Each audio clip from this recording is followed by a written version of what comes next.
Hello everyone, मैं सुनील कुमार जांगिड व्याख्याता इतिहास एक बार पुनः आपके सामने प्रस्तुत हूँ एक नया वीडियो लेकर, जो कि संबंधित है कक्षा 12 की पुस्तक भारत का इतिहास, राजस्थान माध्यमिक शिक्षा बोर्ड अजमेर द्वारा प्रकाशित। अध्याय 1 का अध्ययन कर रहे थे, भारत का वैभवपूर्ण अतीत, मुख्य बिंदु 4, सिंधु घाटी सभ्यता, भाग 2। आज हम इसके तीसरे बिंदु का अध्ययन करेंगे। इससे पहले हम 2 बिंदुओं का अध्ययन कर चुके हैं, जिनमें नगर नियोजन और लिपि, कला और विज्ञान। आज हम आर्थिक उपलब्धियों का अध्ययन कर रहे हैं। इसमें पहला है कृषि। कृषि मनुष्य का प्राचीन व मुख्य व्यवसाय रहा है। सिंधु घाटी सभ्यता के लोग गेहूं, जौ, चावल, कपास, खजूर, मटर, तिल, सरसों, राई आदि की खेती की जाती थी, और दोहरी खेती के प्रमाण कालीबंगा से प्राप्त हुए हैं, अर्थात वहाँ पर आड़ी व तिरछी लाइन की हल की जुताई के प्रमाण हमें प्राप्त हुए हैं, जिससे पता चलता है कि वहाँ पर एक साथ 2 प्रकार की खेती की जाती थी। पशुपालन में गाय, बैल, भैंस, सूअर, भेड़, बकरी, घोड़े, कुत्ता, बिल्ली, बंदर आदि जानवरों से परिचित थे और पालते भी थे। उद्योग धंधे तांबे व टिन के मिश्रण से कांसा बनाया जाता था, जो कि एक मजबूत धातु होती थी, और यह धातु सिंधु घाटी सभ्यता की प्रमुख धातु है। इसलिए सिंधु घाटी सभ्यता को कांस्य युगीन सभ्यता भी कहा जाता है। ताम्र व कांच के बर्तन इस सभ्यता के श्रेष्ठ उदाहरण हैं। मिट्टी के बर्तन बनाने की कला यहाँ की महत्वपूर्ण थी। सूती वस्त्र की कताई बुनाई के उद्योग धंधे विकसित थे। तांबे से छेनी, हथौड़े, कुल्हाड़ी आदि बनाते थे। सोना, चांदी व कीमती पत्थर से मनके व आभूषण बनाए जाते थे, जो कि स्त्री पुरुष दोनों को ही प्रिय थे। व्यापार धातु और कहाँ से प्राप्त होता था? तांबा गणेश्वर राजस्थान से, सोना मैसूर से, चांदी ईरान व अफगानिस्तान से, मणकों के लिए कीमती पत्थर गुजरात व महाराष्ट्र से। व्यापार हमारा विदेशी भी था, मतलब हम लोथल बंदरगाह द्वारा विदेशों में व्यापार करते थे, जिसमें मुख्यतः मोसोपोटामिया से इसके साक्ष्य प्राप्त हुए हैं। वहाँ पर एक अभिलेख से ज्ञात हुआ है कि सिंधु वासियों को मेलुहा कहा जाता था, और मोसोपोटामिया से ही हमें सिंधु सभ्यता की 24 मोहरें मिली हैं, जो कि दोनों सभ्यताओं के मध्य व्यापार का साक्ष्य हैं। इसी प्रकार मोसोपोटामिया की गोल मोहरें हमें लोथल बंदरगाह से प्राप्त हुई हैं। अब हम पढ़ेंगे माप व तौल के साधन। वस्तु विनिमय का प्रचलन था, अर्थात उस समय मुद्रा के बदले वस्तु का प्रचलन बहुत सीमित मात्रा में था। मुख्य रूप से मोहरों का प्रयोग भी एक पासपोर्ट के रूप में काम आता था जब व्यापारी दल एक स्थान से दूसरे स्थान पर जाते थे तब, इसलिए वस्तु के बदले वस्तु लेने की प्रथा चलन में थी। तौल के लिए बांट का प्रयोग होता था, जो कि चर्ट, जैस्पर व आगेट से बने होते थे, जो कि चौकोर, षटकोण, गोल आदि प्रकार के होते थे। बांट बढ़ते क्रम की एक श्रृंखला में होते थे, जैसे 1, 2, 4, 8, 16, 32, 64 आदि। सामाजिक जीवन। सामाजिक जीवन का विभाजन। इसमें सामाजिक जीवन को हमने 2 भागों में बांट दिया है, क्योंकि जो शहर था वो 2 भागों में बटा हुआ था, एक ऊंचा हिस्सा, एक नीचा हिस्सा। ऊंचे हिस्से को गढ़ी कहा जाता था, निचले हिस्से को नगर कहा जाता था। तो स्वाभाविक सी बात है, ऊंचे स्थान पर उच्च श्रेणी के लोग रहते होंगे, जैसे कि शासक और महत्वपूर्ण कर्मचारी वर्ग। नीचे के हिस्से में सामान्य लोग व श्रमिक कृषक निवास करते थे। हम समाज का विभाजन करते हैं तो हम ये भी जान लें कि किसी भी समय किसी भी सभ्यता का विभाजन, सामाजिक विभाजन करना है तो हम उसको मुख्य रूप से 3 भागों में आराम से बांट सकते हैं: उच्च वर्ग, मध्यम वर्ग और निम्न वर्ग, जो कि आज भी प्रचलित है। परिवार यह समाज की सबसे छोटी इकाई होती है, जो आज भी है। एकल परिवार का प्रचलन था।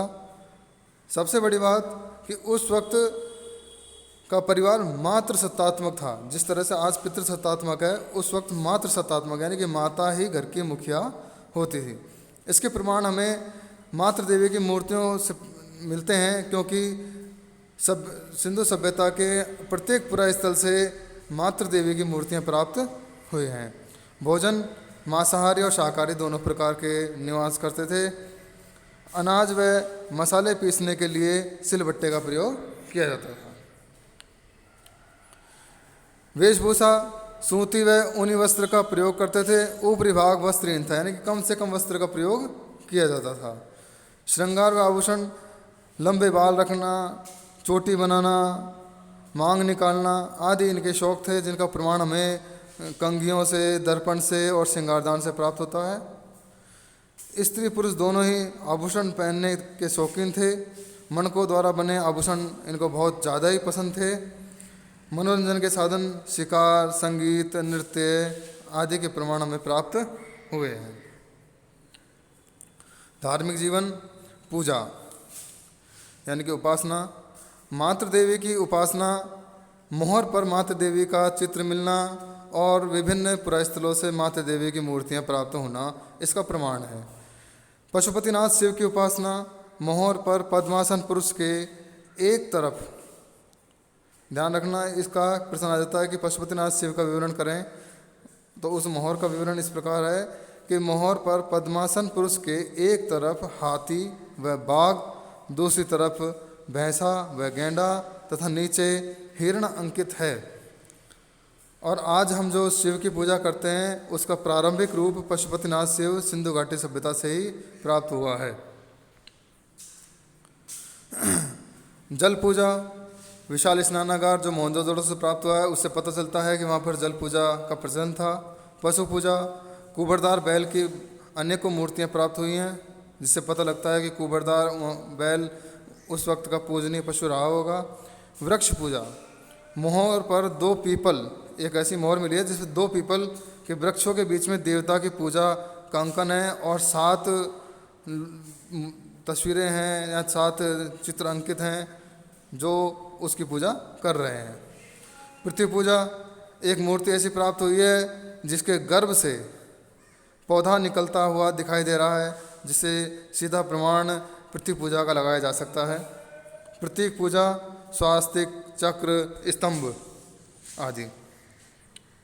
जादू टोना में विश्वास था क्योंकि खुदाई से हमें ताबीज़ों की प्राप्ति हुई है। यज्ञ, कालीबंगा, लोथल, राखीगढ़ी, बाणावली से प्राप्त अग्नि वेदिकाओं से हमें इसका पता चलता है। योग, प्राप्त योगेश्वर की मूर्ति और विभिन्न योगासनों की मूर्तियाँ।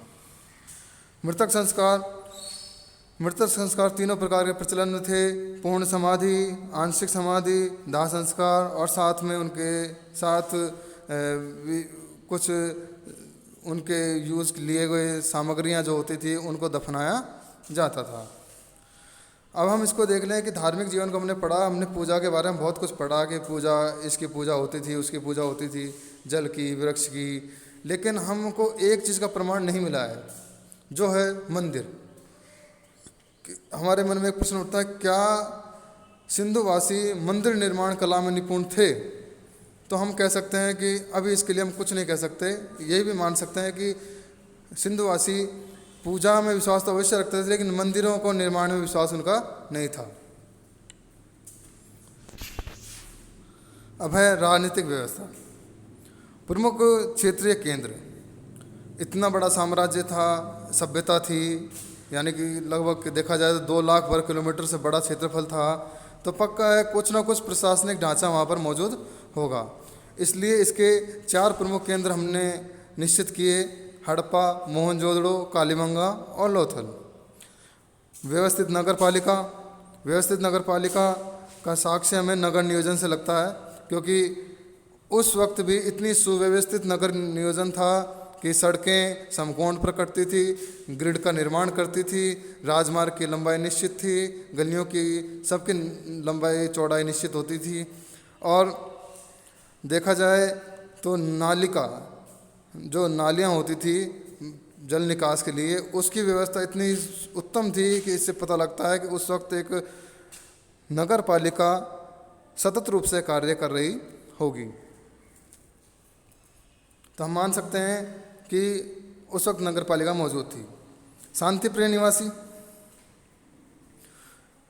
क्योंकि हम देखते हैं कि व्यापार के तो इतने साक्ष्य मिले हैं जो असंख्य हैं, लेकिन अस्त्र शस्त्र के भंडार न्यूनतम है। बहुत कम अस्त्र शस्त्र इस्तेमाल होते थे कोई थोड़ 2-4 जगह भाले वगैरह, कुल्हाड़ी वगैरह प्राप्त हुई है, तलवारें प्राप्त हुई हैं। लेकिन हम ये मान सकते हैं कि उस वक्त का सिंधुवासी मनुष्य व्यापार में अधिक विश्वास रखता था, युद्ध में नहीं रखता था, इसलिए हम उसे शांति प्रिय निवासी कहते हैं। अब है सिंधु घाटी और विदेशी सभ्यता के मध्य संबंध। पहले भी हम डिस्कशन कर चुके हैं कि मेसोपोटामिया से जो प्राप्त अभिलेख है उसमें मेलुहा शब्द मिला है सिंधुवासियों के लिए, मोहरें प्राप्त हुई हैं। तो हम ये मान सकते हैं कि अंतर्राष्ट्रीय विदेशी व्यापार उस वक्त मौजूद था। और उसके अन्य प्रमाण इस प्रकार हैं, जैसे कि क्रीट में भी मातृ पूजा का प्रचलन है, जो कि हमारे यहाँ पर सिंधुवासियों को हमने सिद्ध किया है कि वो मातृ सत्तात्मक परिवार में निवास करते थे। सुमेर और बेबीलोन में बैलों की दाढ़ी बताई गई है, जिस प्रकार हमारे सिंधुवासियों के भेड़ों की दाढ़ी बताई गई है। सुमेरवासी लोग बालों को फीते से बांधते थे, जो हमारे सिंधुवासी भी बांधते थे।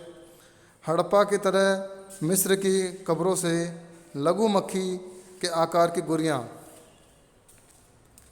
यानी कि छोटे मोटे जो छोटे छोटे से गोल गोल सी मणियाँ सी होती हैं, उन्हें गुड़िया बोलते हैं, वो प्राप्त हुई हैं, जो कि यह प्रमाण सिद्ध करते हैं कि सिंधुवासी विदेशी सभ्यताओं से संबंधित थे।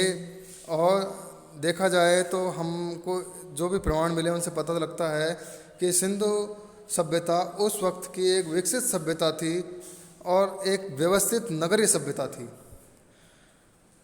अब इसी के साथ हमारा ये पॉइंट सिंधु घाटी सभ्यता का समाप्त होता है। अगले वीडियो में हम वैदिक सभ्यता का अध्ययन करेंगे। धन्यवाद।